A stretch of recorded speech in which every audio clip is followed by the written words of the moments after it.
Hello नमस्कार friends, जय Hind, Vande Mataram. UP BEd 2023 entrance examinations की अगर आप प्रिपरेशन करना चाह रहे हैं तो उसमें आपका एक सेक्शन आपका विज्ञान वर्ग भी रहेगा। ठीक है, डिटेल में बात करेंगे। विज्ञान वर्ग का वीडियो या सिलेबस, कंप्लीट सिलेबस आपको यूट्यूब पर एक दो वीडियो छोड़कर कहीं नहीं मिलने वाला है। रीजन क्या है कि जो भी संस्थाएं करवाती है, जैसे कि अभी पहले लखनऊ यूनिवर्सिटी ने करवाया था या फिर अभी रोहिलखंड यूनिवर्सिटी करवा रहा है एग्जामिनेशन यूपी बीएड का, तो वो कभी भी सिलेबस नहीं देते हैं, खासकर स्ट्रीम का। ठीक है, आपको जीएस का सिलेबस मिल जाएगा, आपको रीजनिंग का सिलेबस मिल जाएगा, आपको यहाँ देखिए आपको सभी का सिलेबस मिल जाएगा, दे दिया जाएगा। लेकिन आपको यहाँ पे जो विषय योग्यता होगा, चाहे वो कला वर्ग की बात कर लें, चाहे विज्ञान वर्ग या फिर कॉमर्स के लिए या फिर एग्रीकल्चर के लिए, इसके लिए मिलेगा नहीं। तो इसका एक ही तरीका है, या तो बच्चों से पता लगता है कि क्या क्या क्वेश्चन आया हुआ है, क्योंकि पेपर भी नहीं मिलता है तो फिर हम एनालिसिस भी करना थोड़ा मुश्किल होता है। तो प्रीवियस पेपर्स को देखकर उसको क्वेश्चंस को एनालिसिस करके कि कहाँ किस टॉपिक से क्वेश्चंस लिया जा रहा है वो किया गया है, और उसके बाद बच्चों से भी संपर्क किया गया है, बच्चों से पूछा गया है। तो वो सभी जानकारी जुटाकर आपके लिए बनाया गया है ये सिलेबस।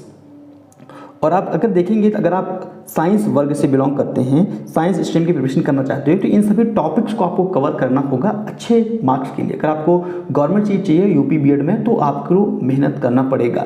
अगर आपको प्राइवेट करना है तो अगर ये 50 क्वेश्चन छोड़ भी देते हो तब भी आपका सिलेक्शन तो हो ही जाना है, आपका एडमिशन तो हो जाएगा। लेकिन गवर्नमेंट चीज़ आपको चाहिए तो इसके लिए, इसके बगैर तो आप नहीं सिलेक्शन पा सकते हो। तो देखिए, बात करते हैं यहाँ पर सबसे इम्पोर्टेंट है कि आपको केमिस्ट्री पढ़ाना पड़ेगा। और केमिस्ट्री में क्या क्या पढ़ना पड़ेगा?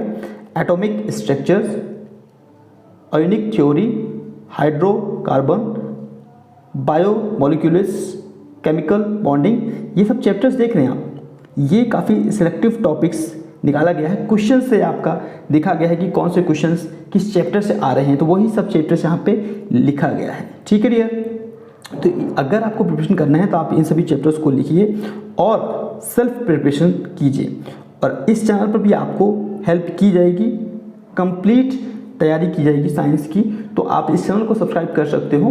बाकी आपको कुछ भी डाउट्स होता है किसी टॉपिक्स पे तो वो भी कमेंट करेंगे, उस पर भी वीडियो बनेगा। ठीक है, और बायोलॉजी में अगर आप देखते हो तो प्लांट का क्लासिफिकेशन ऑफ प्लांट्स, ठीक है, प्लांट फिजियोलॉजी, उसके बाद human physiology, animals kingdoms, microbiology, ये सभी टॉपिक्स हैं। और इसी के अंदर बहुत सारे सब टॉपिक से भी क्वेश्चन आएगा, तो वो सभी करवाया जाएगा। राइट, तो यहाँ पर केमिस्ट्री और बायोलॉजी, साइंस में आपके केमिस्ट्री बायोलॉजी आएगा, और साथ में अगर हम बात करें तो यहाँ पर आपके दो सेक्शन में और आएगा, फिजिक्स और मैथ भी आएगा। ठीक है, मैथ के 25 क्वेश्चन रहेगा, बाकी फिजिक्स, केमिस्ट्री और बायोलॉजी मिलाकर 25 क्वेश्चन ये रहेगा।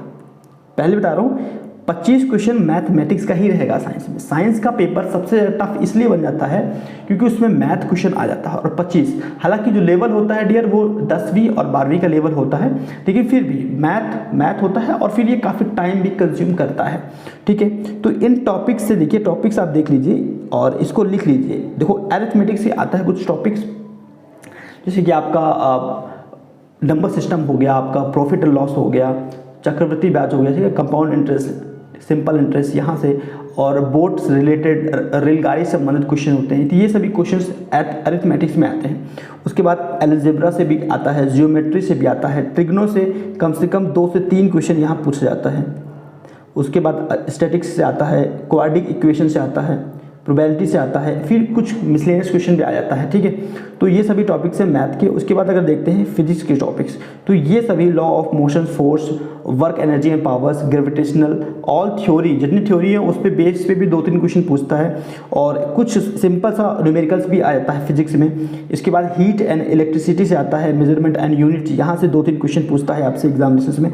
तो ये सभी टॉपिक्स को आपको देखकर अच्छे से पढ़ना है। टॉपिक वाइज अगर आप प्रिपरेशन करते हो तो इसमें आप अच्छे मार्क्स ला सकते हो। अदरवाइज पेपर बहुत ज़्यादा टफ होता है। आप बच्चों से, किसी भी बच्चे से पूछ लेना जिन्होंने साइंस से पेपर दिया है। ये 1 साल की बात नहीं है, 2022 की बात नहीं है, 2021 में भी था, 2020 में भी था, क्योंकि मैं लगातार प्रिपरेशन करवा रहा हूँ। तो साइंस का सबसे ज़्यादा टफ अगर पेपर आता है स्ट्रीम का तो वो साइंस का आता है। बाकी आर्ट, कॉमर्स और एग्रीकल्चर का मतलब मॉडरेट रहता है, आसान तो नहीं कहेंगे लेकिन मॉडरेट पेपर रहता है, लेकिन साइंस का पेपर टफ रहता है। क्लियर है, तो ये 4 आपको सेक्शन में पढ़ना है। इवन ये सब्जेक्ट बन जाता है आपका केमिस्ट्री, बायोलॉजी, आपका मैथमेटिक्स, आपका फिजिक्स। रीजन क्या है कि फिजिक्स, क्योंकि कोई भी बच्चा अगर बीएससी किया हुआ है, क्योंकि ग्रेजुएशन के बेस पे होता है ये, तो अगर बीएससी किया है तो बहुत लोग बायोलॉजी से करते हैं, बायोलॉजी आपका केमिस्ट्री होता है, बहुत लोग फिजिक्स और मैथमेटिक्स ले लेते हैं, तो वो इसलिए मिला के पेपर आता है, इसलिए थोड़ा पेपर ये टफ बनता है। बट ऐसा नहीं कि इसको हम क्रैक नहीं कर सकते, इसको अच्छे से अगर प्रिपरेशन करना है तो चैनल को अभी सब्सक्राइब कीजिए, और किसी भी टॉपिक पे अगर आपको दिक्कत हो रहा है तो वो भी आप कमेंट कीजिए, उस पर वीडियो बनाकर आपको हेल्प की जाएगी। तो सेशन अच्छा लगा हो, जानकारी यूजफुल हो आपके लिए, तो बिल्कुल चैनल से जुड़िए, आपको 100% हेल्प की जाएगी। धन्यवाद। वंदे मातरम।